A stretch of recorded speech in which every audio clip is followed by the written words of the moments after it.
إنذار الطاعة، جالي أسئلة كتير عن إنذار الطاعة. أنا كزوج هاستفيد إيه من إنذار الطاعة؟ أعمله والّا ما أعملوش؟ وأنا كزوجة أعترض على إنذار الطاعة والّا لأ؟ وإيه هي النتيجة في الحالتين؟ كل ده هنجاوب عليه خلال الحلقة النهارده. السلام عليكم، أنا علي بدر المحامي وده برنامج المستشار. لو أنت أول مرة بتشوف البرنامج فالبرنامج عبارة عن معلومة قانونية جديدة بتهم عدد كبير جدًا من الناس في المجتمع المصري مع كل حلقة جديدة.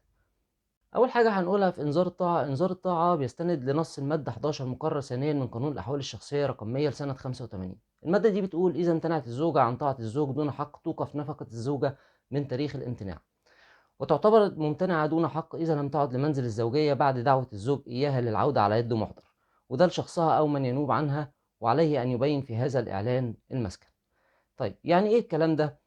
يعني الزوجة سابت منزل الزوجية ومشيت، فهنا الزوج بيعمل لها إنذار طاعة وبيقول لها ارجعي لطاعتي في منزل الزوجية، وبيذكر عنوان منزل الزوجية. طبعًا منزل الزوجية هنا لازم يكون ليه شروط، إن هو يكون آمن، يكون خالي من سكن الغير، يكون في مكان تأمن فيه الزوجة على نفسها. طيب دي شروط مسكن الطاعة أو مسكن الزوجية. طب إحنا لو قُلنا إن مسكن الزوجية أساسًا غير خالي من سكن الغير، يعني في زوجة تزوجت مع أهل زوجها، هل هنا عفوًا، هل هنا الشروط متوافرة؟ هنا الشروط متوافرة لأنها ارتضت من الأول إنها تكون في هذا المسكن. إذًا هنا إنذار الطاعة هو إنذار على يد مُحضر من الزوج إلى الزوجة بالرجوع إلى طاعته. طيب، برضه في معلومة مهمة لازم نقولها لأنها منتشرة جدًا ما بين الناس والمعلومة دي خاطئة. هل إنذار الطاعة ده لمّا الزوج بيعمل إنذار طاعة لزوجته، هل فعلًا البوليس بيروح يجيبها ويوديها البيت والكلام ده؟ لأ طبعًا، الكلام ده ما فيش منه حاجة. هو إنذار الطاعة مجرد إنذار على يد مُحضر بيروح للزوجة ويقول لها إنها تدخل في طاعة زوجها في منزل الزوجية وبيكتب العنوان. طيب إيه الغرض منّه بقى إنذار الطاعة؟ الغرض منّه إن الزوجة لو ما رجعتش منزل الزوجية خلال مدة 30 يوم، فهنا بتُعتبر الزوجة ناشز. طيب إيه اللي بيترتّب على كده برضه ما فهمناش؟ اللي بيترتّب على كده إن نفقة الزوجية بتاعتها بتوقف. ده بحُكم نص المادة 11 مقرر ثانيًا من قانون رقم 100 لسنة 85. إذًا الغرض الوحيد هنا من إنذار الطاعة هو وقف نفقة الزوجية بالنسبة للزوجة، نوقف نفقتها. نوقف نفقتها من إمتى؟ من تاريخ الإنذار، ده بشرط إن الزوجة ما تعترضش على الإنذار أو تعترض على الإنذار واعتراضها بيترفض. فأنت إذًا هنا كزوج لو عملت إنذار الطاعة تبقى عارف إن الغرض منه إيه في الآخر. الغرض منه إن أنت توقف نفقة الزوجية بتاعة زوجتك، هو ده الغرض الوحيد اللي هيحصل. لكن برضه خلّي بالك إن هو له عيوب، ممكن ييجي بالسلب عليك، والكلام ده برضه هنقوله أو هنعرفه لمّا هنقول إزاي الزوجة بتعترض على إنذار الطاعة.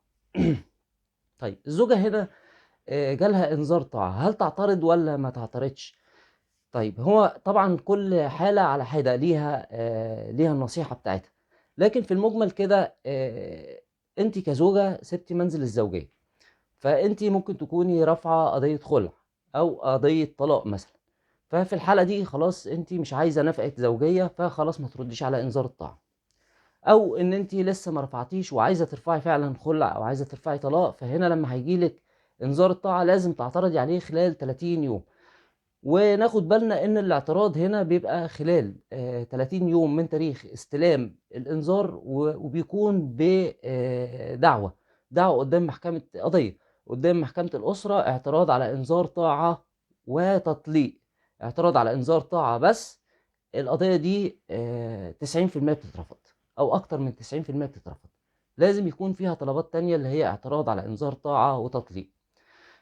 نرجع بقى نقول للزوج، أنت خلّي بالك لو زوجتك رفعت عليك قضية تطليق للضرر، العملية مش هتكون سهلة أوي بالنسبة لها. لكن إذا أنت ادّيت لها إنذار الطاعة، فهي هترفع عليك دعوى اعتراض على إنذار الطاعة وتطليق، لإن التطليق هنا بيكون للشقاق مش للضرر.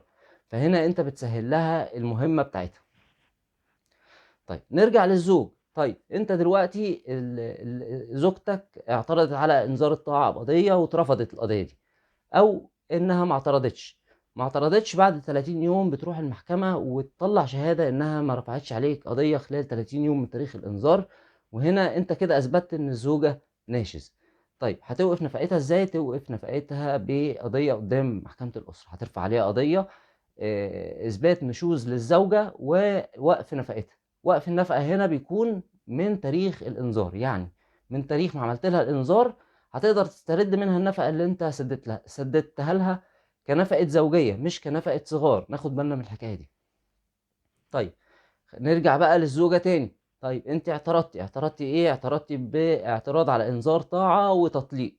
فهنا حاجة من اتنين، يا اما هتترفض الدعوة بتاعتك، والاحتمال التاني اللي هو اللي غالبا هيحصل ان هو هتتقبل الدعوة بتاعتك بعدم الاعتداد بانذار الطاعة والتطليق. عدم الاعتراض على انذار الطاعة والتطليق. من وجهة نظري اذا كان الخلاف ما يستحقش ف بلاش انت كزوج تعمل انذار طاعة، لان نتيجته هتبقى وحشة. نتيجته هتبقى وحشة، الموضوع هيكبر، هي هتعترض وتطلب تطليق، وفي الغالب المحكمة هتستجيب. وانت كزوجة ممكن لو الخلاف مش كبير وجالك انذار طاعة، ممكن انت تلمي الموضوع من عندك وترجعي برضو لمنزل الزوجية، سواء هو المنزل اللي كان منزل الزوجية اساسا اللي انت سبتيه، او منزل تاني طالما توافر فيه الشروط الشرعية اللي احنا قلنا عليها، اللي هي ما بين جيران مسلمين، خالي من سكن الغير، وتأمني فيه على نفسك. لو لقيت الشروط دي متوافرة هترجعي. طبعا المسكن لازم يبقى مجهز. هترجعي والموضوع هيتلم. او ان بعد 30 يوم هيبقى معاه اثبات كده ان هو حضرتك ناشز. ناشز دي ايه اللي بناء عليها بيحصل ايه؟ بناء عليها بيتم وقف نفقة الزوجية من تاريخ اعلانك بالانذار. وقف نفقة الزوجية، ملناش دعوة بنفقة الاولاد. نفقة الاولاد ماشية كده ولا كده طالما انت حاضن، لكن احنا هنا بنتكلم على نفقة الزوجية. اذا الزوجة لما تعتبر ناشز بيتم وقف نفقة الزوجية بتاعتها من تاريخ نشوزها أو من تاريخ إعلانها بإنذار الطاعة. أظن كده أنا جاوبت على كل الأسئلة اللي جات لي. لو لسه عندك سؤال اكتب لي في الكومنت هرد عليك. ولو عجبك الفيديو اعمل لايك وشير عشان غيرك يستفيد، واعمل سبسكرايب للقناة، فيها فيديوهات قانونية كتيرة